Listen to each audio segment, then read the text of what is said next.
Hello guys, and welcome back to Joe's Ventures. And today we have another video for this week. I actually was a little bit worried I wouldn't have enough content for the next month, but seems like there really a lot of cool stuff coming out about both Jurassic World Evolution 3 and now Planet Zoo 2. So this is the feature focus for our frequent flyers. So I'm actually quite excited to get stuck in this one, as you can imagine. So this goes all about the Aviaries, and I've been really wanting to talk about the Aviaries and learn more about them for a while. So we're going to get stuck into these and have a look at what's going on with these. So we'll first watch the video, then review it, then we'll talk about the feature focus, as we've kind of done before. So let's get started. Hey, it's great to see you. Today, we'll be visiting some of our amazing avian species and the incredible homes we can build for them. Let's soar right into it. Our aviaries are specially constructed to meet the needs of our birds, with a variety of roofs giving them plenty of space to stretch their wings. And some of those wings can get pretty big. Our secretary bird, Temba, has a wingspan of over 6 feet, though their species are known to spend most of their time on the ground. We've certainly got a lot of great enrichment to keep our birds entertained. But you'll still most likely find our long-eared owl, Ontario, in the air. He's most active at night, though does like to show off during the day for our guests. Or maybe he's courting our female, Abby. She does seem impressed. Before long, we'll be welcoming new nestlings to our aviary. While we let these eggs incubate, let's check in on some of our other feathered species. This is our great hornbill aviary, but there's a twist to this one. Meet Dilla, our stunning Malayan tapir. Her family shares this habitat with our party of hornbills. Cohabitation is great for your zoos. Not only is it space efficient, but some animals even need it to thrive. Looks like one of our hornbills is headed to their cavity nest. We should give them some privacy. Can't be watching the nest cams all day. Plus, there's one more type of aviary I'd like to walk you through. Welcome to our Toko Toucan walkthrough. These pathways are an incredible opportunity for our guests to experience the wonders of our birds up close. Just be careful which birds you choose. They don't all take too kindly to visitors. Our long-eared owl's eggs have hatched. They're small now, but they won't stay little forever. Soon, they'll be just as big as their parents. And by then, we'll be able to release them to our wildlife reserves, helping to increase their natural population and let the ecosystems flourish. Sadly, I've got to fly, but next time we'll be letting our creativity run wild. See you soon, zookeepers! Now that's a bit cheeky, so let's have a look through. Today... Oh, nope. Hey! We're going to shush your mouth, and then we're going to carry on. So look, some of that old decorations coming back, and then a nice good look at the new aviary. This is like a very Scottish map. I think that's what a lot of people have been saying and seeing from that. And then we've got here that really, really wonderful castle up the top there. So really beautiful. I love that decal of the owls. And this is a long-eared owl that we can see in here, flying in there. Really, really cool. And then we've got the frequent flyers with the nice little picture there. So this is about kind of how we make the aviaries. We've kind of talked about, shown this before. I guess you can get away with the curves and stuff like that, so there's a lot of customizability there. I think it'd be really cool to have it as well with just, square boxes, because a lot of aviaries, these days are actually just square boxes. But yeah, there's a lot of customizability with these aviaries by the looks of it. You can see different roof options, different types of mesh, because obviously I think it'd be quite cool, just as like the base game, different animals need different type, grade of strength, depending on the animals. Like if you've got parrots are very destructive animals. You're going to have very strong mesh to deal with them. Working with Kia and Kaka, both very destructive parrots and probably some of the most destructive of all the parrots. You need to have very strong mesh to deal with them because they've got very strong beaks. So that's what's kind of applied here. Well, it looks very, very cool. As you carry on, you can see different, a little bit too early, but you can see different kind of shapes there. You can get some meshes that are like so thin you can like barely see them. So there's lots of different versions of that. So that's really, really cool. I'm actually very impressed with that.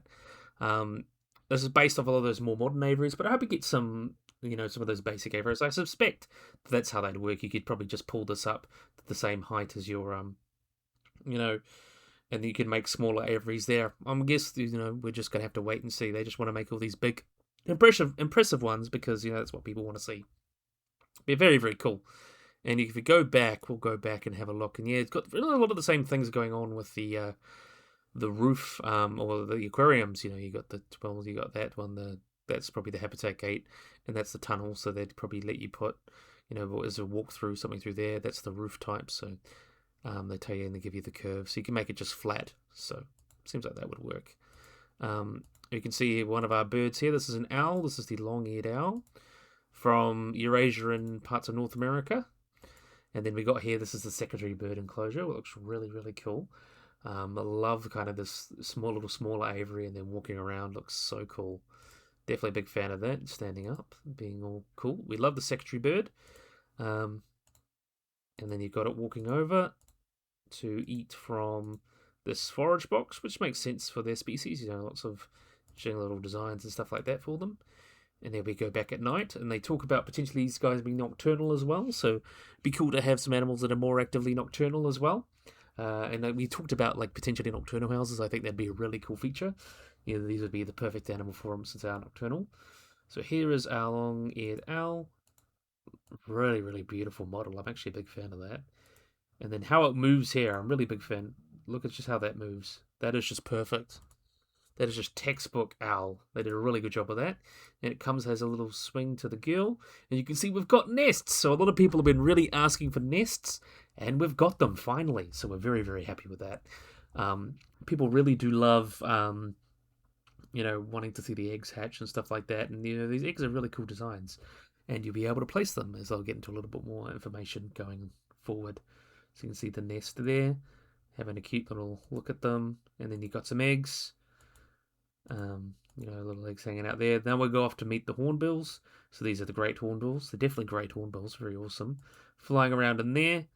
And it seems like you can mix them with different species. So this is the Malayan tapir. So they can live. So you can put animals, like traditional terrestrial animals, in your habitats with aviaries. So that's actually really cool. So we can mix and match them. Because, a lot of zoos, they have like little animals within their aviaries as well. You could have lemurs with some birds or something like that. So that's really, really cool that you can do that in here. Tapir is a great example of that. And you can see this is a hornbill having a little feed there. Looks really, really cool. So enough space for everyone, it's pretty space efficient. And they say you actually benefit. Some species really benefit, which I think is really cool. And you can see not thriving. And then you've got everything, the grazer feed, everything like that. Make sure they're happy and healthy. Thriving. So they got everything completed, now they're thriving. And you can see this is actually the updated Malayan tapir. So I think they might have actually changed it further still. But yeah, looks like a proper Malayan tapir, not just a reskinned Bard's tapir. Good job with that one. So you can see these are some different nests that we got here. So habitats. So it looks like there's some shelters there, and these are the nests. So different types of nests. So that one looks like an aquatic nest. Some of these would be something that, birds have. And obviously the egg-laying reptiles. And I wonder if platypuses count too. But platypuses too, if that's in the game. All those animals that lay eggs, especially those large terrarium animals that exhibit animals that lay eggs, like crocodiles and birds.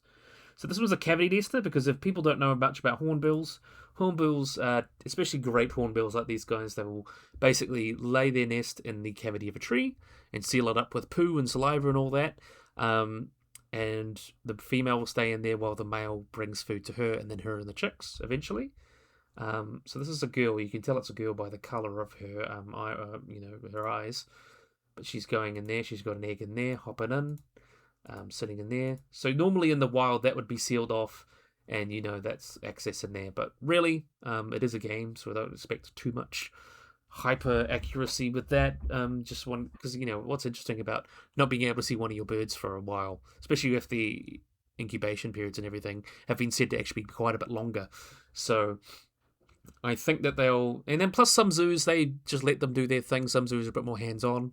So I guess, they'll try and just gamify it a bit, but I just think that's still pretty cool that they give them a proper cavity nest with a little burrow as well, and then a little bit of a camera too, so you can see them.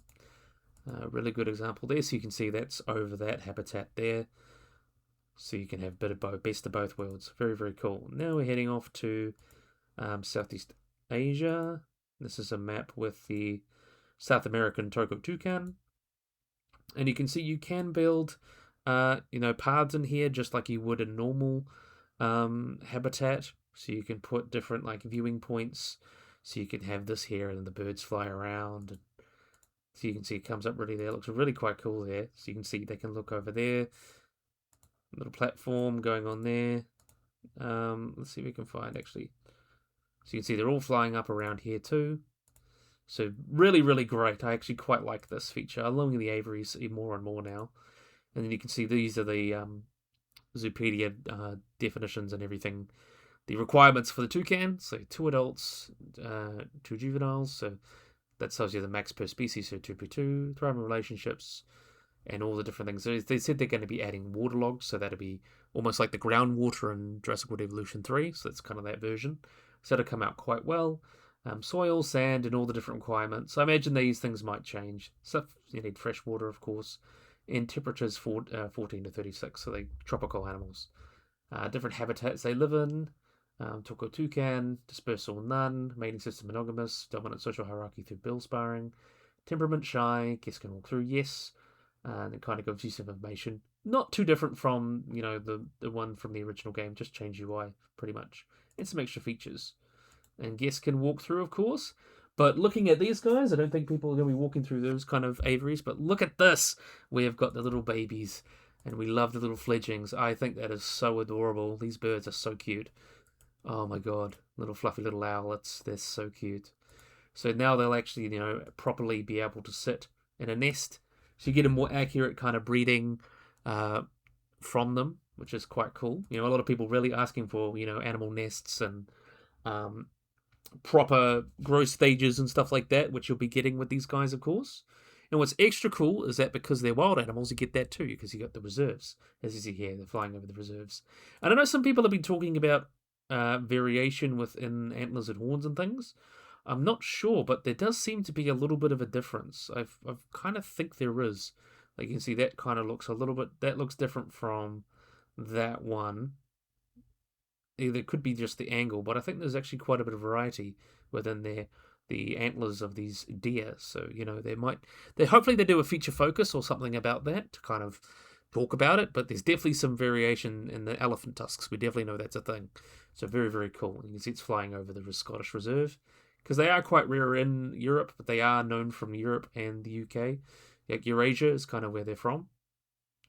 And then we see some more, designing a little habitat there with some little teasers of the rabbits. And then we finish off with a teaser of another species. We don't know what that is, but it looks like some sort of lagomorph or rabbit. Let's see if we can get a closer picture there. There we go. Very, very cool. So that finishes that off. So we're going to go and look at the behind the scenes. So behind the scenes of flying birds. So, hail zookeepers. Let's have a look at hail zookeepers. This time in our behind the scenes series, we're reaching for the skies with a breakdown of how we've created new flying species for Planet Zoo 2. Fetch your bird watching binoculars and keep your eyes peeled as we uncover the development process for Planet Zoo 2's avians. So I might actually get that a little bit bigger. Oh, there we go. Looking to the skies. So let's carry on down here. Flying birds were a core part of our vision for Planet Zoo 2, which was very good. From the earliest days of our planning, but they presented an iceberg's worth of hidden considerations we needed to work our way through. As with all our animals in Planet Zoo 2, we need to balance game-ready models with anatomical accuracy, trying to be as true to each species as we possibly can. For flying species, this means considering the number of flight feathers, individual feather silhouettes, how wings work close and open, colorations and patterns, and sexual dimorphism, just to name a few. A lot to consider. This is another long-horned owl picture, a long-eared owl. We also found that there were limited resources to look to in the games industry for good examples of how to make game-ready birds at this kind of visual fidelity we needed for Planet Zoo 2. Birds are often background assets in games, and they are usually kept fairly simple for performance and budget reasons. But in Planet Zoo, our birds are some of the stars of the show. Yeah, that makes sense. I'm sure you've seen the only really good birds I can think of is like Assassin's Creed or Far Cry, like Far Cry Primal. They did a pretty good job with the birds, and the other Far Cries as well. They had to do a pretty good job with the birds. Assassin's Creed 2, a lot of them are background assets, so they really, they're there just to make the world feel a little bit more populated. But yeah, it's really cool that we get the birds get a bit of the limelight, So, in order to deliver on new flying avian species, a team here at Frontier developed a bespoke, highly technical pipeline unique to these animals, built around open and closed wing meshes that our animals can swap between freely as the birds move and fly. So see that going on here. Creating these assets required careful planning with our character art, rigging, and animations team with lots of close collaboration to overcome the various challenging flying birds present. So yeah, that's another really great example of the hornbill, and that wing is perfect. If you look at the wings of the flamingo in the first game, the greater flamingo, because of the one that came in the base game, utterly completely wrong wings, but they managed to fix it for the American flamingo. But yeah, they've really managed to nail it for Planet Zoo 2, which is really good to hear. So you can see that's a great example of their work in progress. So that's kind of how it works. And you got the feather cards there as well. So they really managed to nail getting that look going. So very, very proud of them.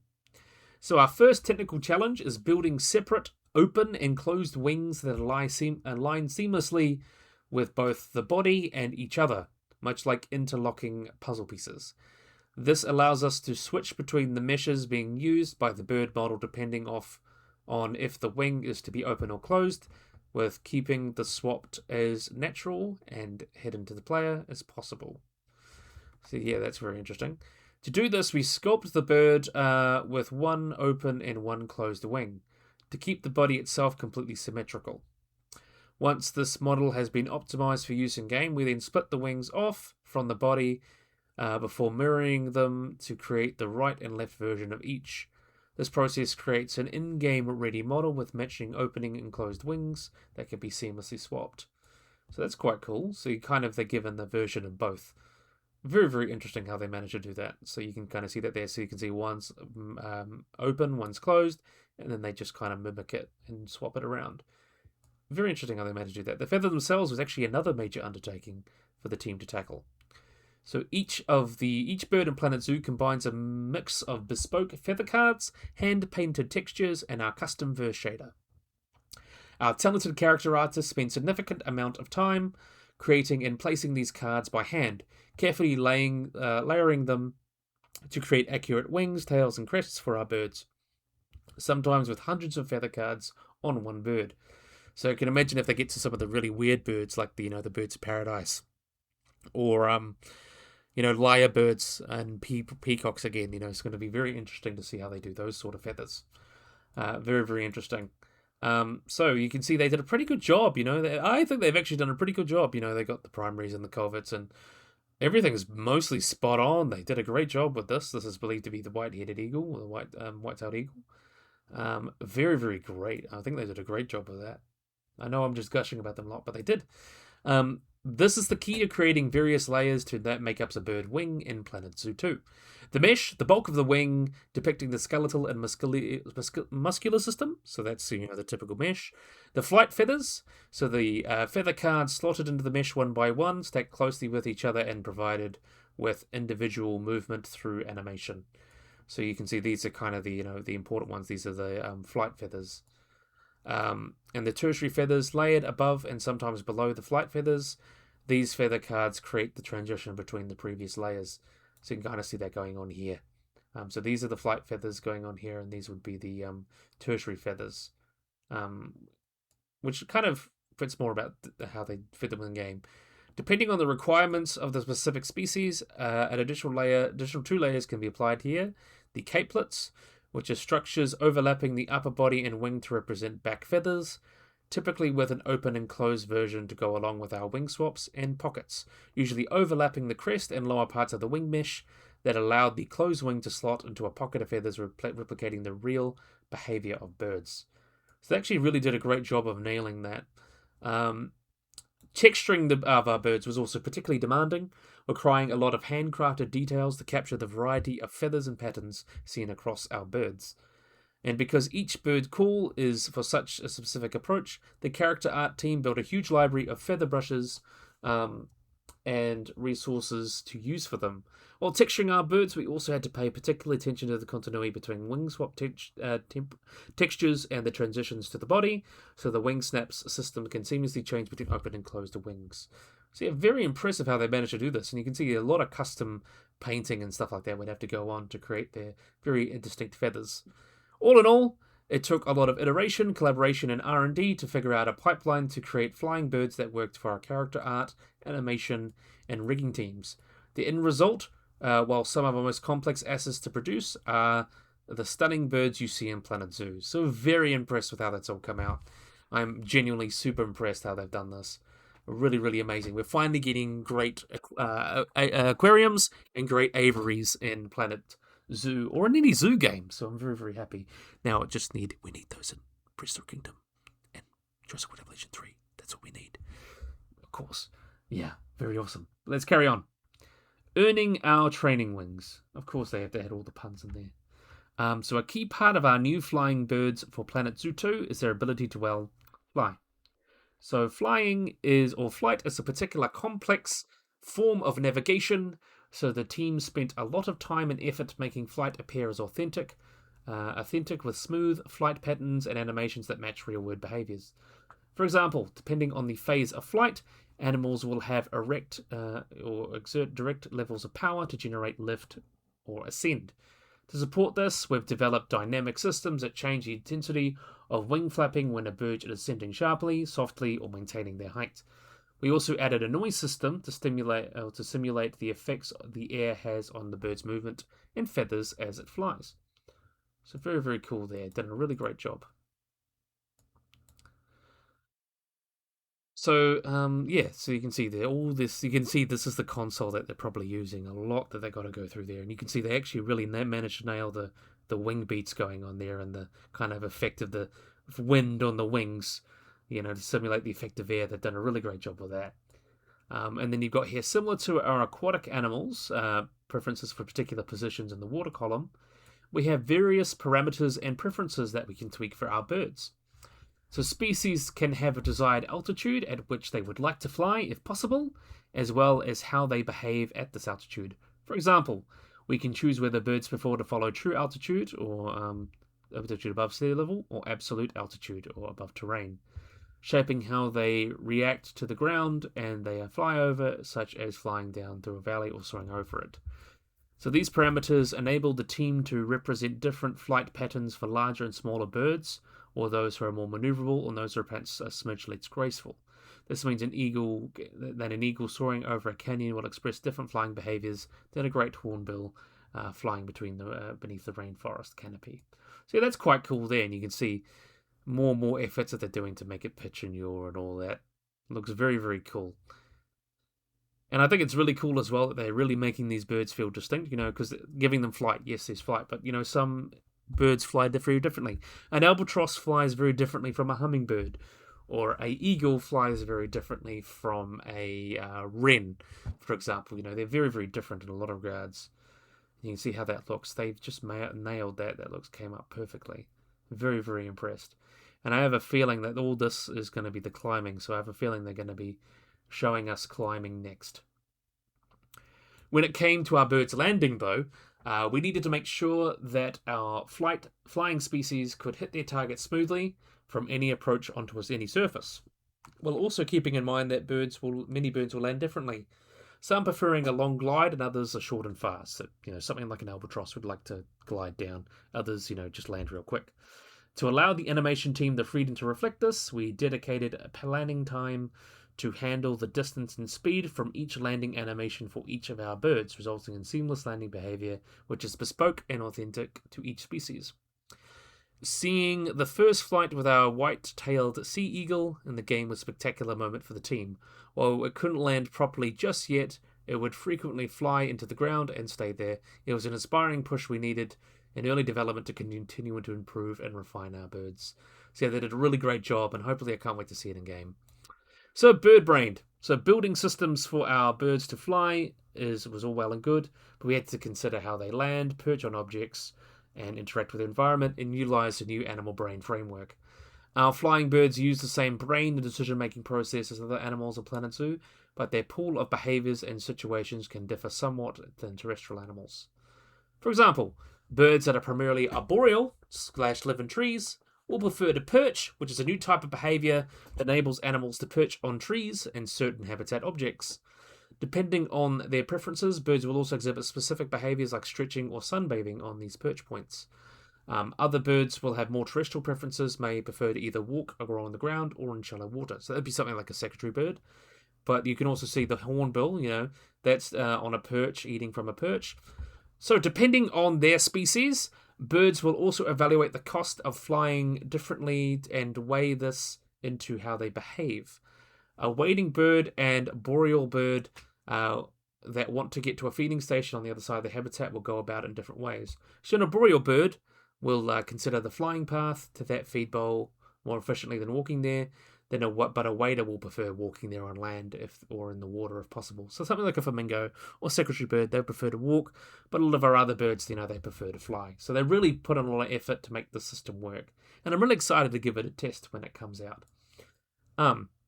Carrying on, implementing perching behavior was a fairly complicated problem for us to tackle.